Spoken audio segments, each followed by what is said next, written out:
33번째 천산둔괴를 살펴보겠습니다. 둔은 괴 이름이면서 달아나다, 숨다, 피하다 라는 뜻을 가진 글자입니다. 이 글자는 책받침이라고 하는 쉬엄쉬엄 갈 착자와 돼지, 돈자가 결합된 글자죠. 계속해서 나아간다 라는 뜻을 가진 이 쉬엄쉬엄 갈 착자가 이 글자의 뜻에 해당되고, 돼지 돈자가 이 글자의 음을 나타냅니다. 그래서 본래 이 글자를 돈이라고 읽는 경우도 있습니다. 64괴 중에 세 번째 괴인 술의 둔괴가 있죠. 여기서 이 둔을 준이라고 읽고 33번째 괴인 천산둔괴를 천산돈괴라고 부르기도 합니다.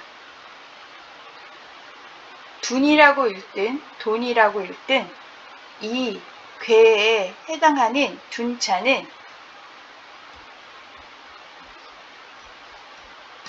22자의 의미입니다. 그래서 물러나서 피한다 라는 뜻이며 자리를 떠나간다 라는 의미를 가지고 있죠. 양송주역에서는 이 괴의 이름을 때맞춰 물러남 천산둔이라고 했습니다. 뇌풍한괴 다음에 천산둔괴가 이어지는 이유를 서괴전을 통해 살펴보겠습니다. 항자, 구야, 물, 불가이, 구거, 기소, 고, 수지, 둔, 둔자, 퇴야. 항이라는 것은 오래합니다. 만물은 그 자리에 오래도록 있을 수 없다.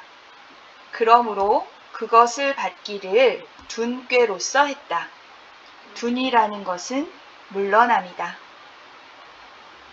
뇌풍한괴가 오래도록 지속하는 것이라면 천산둔괴는 계속 유지할 수 없어서 물러나는 때입니다. 오래되면 물러나고 떠나는 것이 당연한 이치이니 이런 순서로 이어지는 것이죠. 둔은 물러남이면서 피하는 것이니 음이 자라는 때에 양들이 사라지며 떠나가는 시기를 가리킵니다. 천산둔괴의 괴사를 보면 둔은 형, 소, 리, 정이라고 했습니다. 둔괴는 형통하니 약간 바로 잡는 것이 이롭다 라는 것이죠. 천산둔괴는 아래에서 음효 둘이 자라나고 있습니다. 양이 위에 넷이 있지만 점차로 사라지게 되는 때로 군자들이 물러나 자취를 감추면서 숨는 때입니다. 그래서 이 둔의 시기를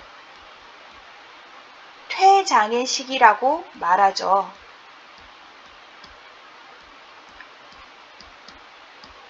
감추는 시기다라는 거죠.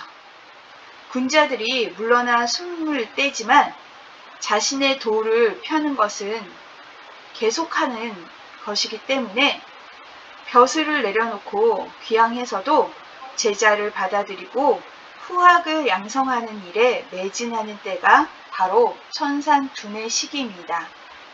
현실적으로 자신의 가치관과 이상을 펼칠 수 없다는 그 상황을 받아들이면서도 도를 굽히지 않기에 물러나 조정을 떠나 있어도 형통하게 되는 것이죠.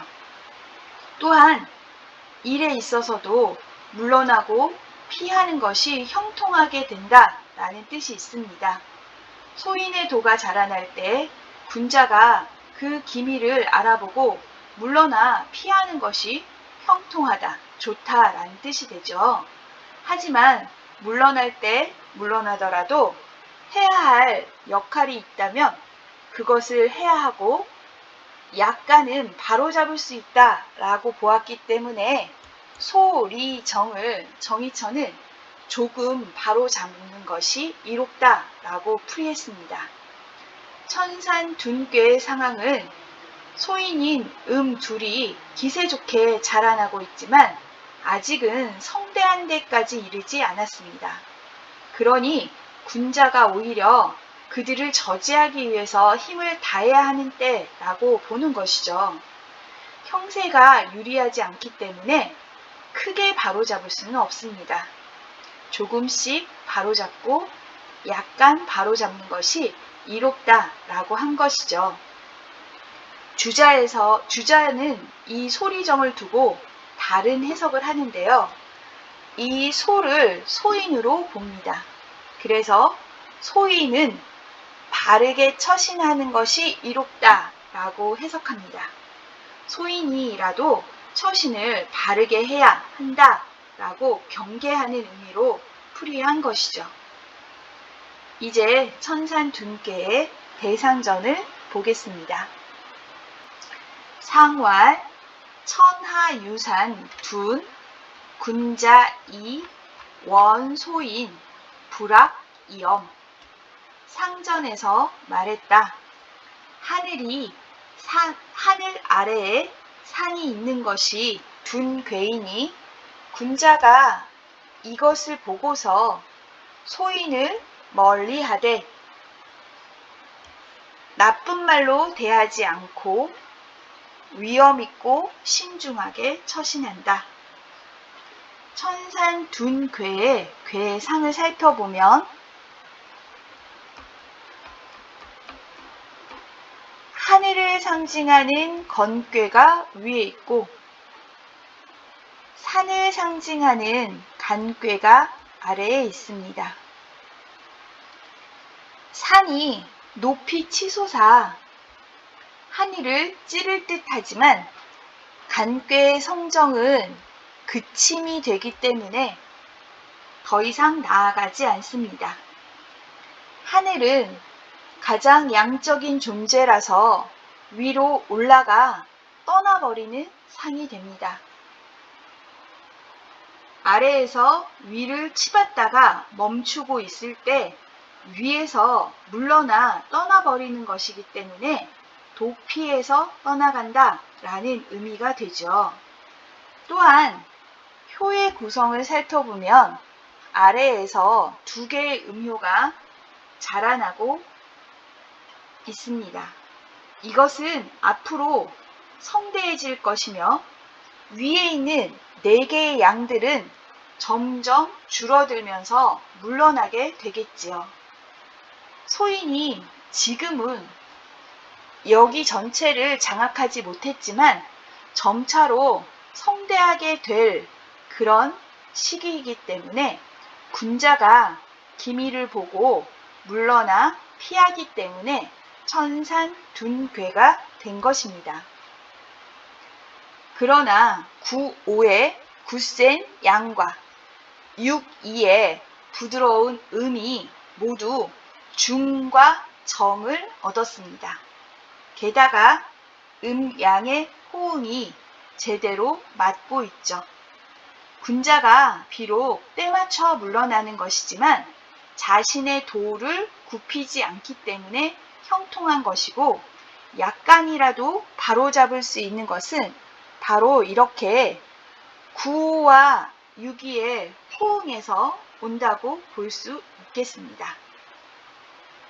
주자의 풀이를 따르자면 이때 소인이 올바름을 지켜서 군자를 해치지 않는다면 이로움이 되는데 만약 그와 반대로 한다면 소인 또한 이롭지 않게 된다라는 경계가 있는 것이고요.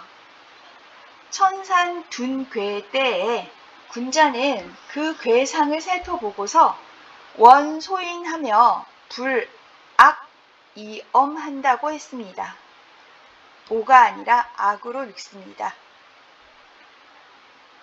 소인을 멀리하되 그들에게 나쁘게 대하지 않는다 라는 것, 나쁘게 대하지 않으면서 위험 있게 처신한다 라는 것입니다. 소인이 기운이 강해질 때 그들을 자극하지 않도록 주의하면서 그들을 멀리해야 합니다. 소인을 멀리해야 하는 이유는 이렇게 얘기하죠. 근주자적, 근묵자흑이라고요. 주사를 가까이 하면 붉게 되고 묵을 가까이 하면 검어진다고 했으니 소인들과는 거리를 두고 그들에게 휩쓸리지 않아야 물들지 않을 수 있습니다.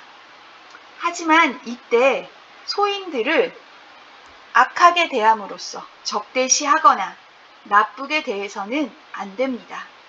오히려 더욱더 신중하고 반듯하게 처신함으로써 위엄을 갖추어서 소인들이 저절로 벌어지도록 해야 한다는 것이죠. 대상전을 원소인 불악이엄이라고 읽지 않고 원소인 불오이엄이라고 읽게 되면 미워하지 않고 위엄을 가지고 처신한다 라고 해석할 수도 있겠습니다.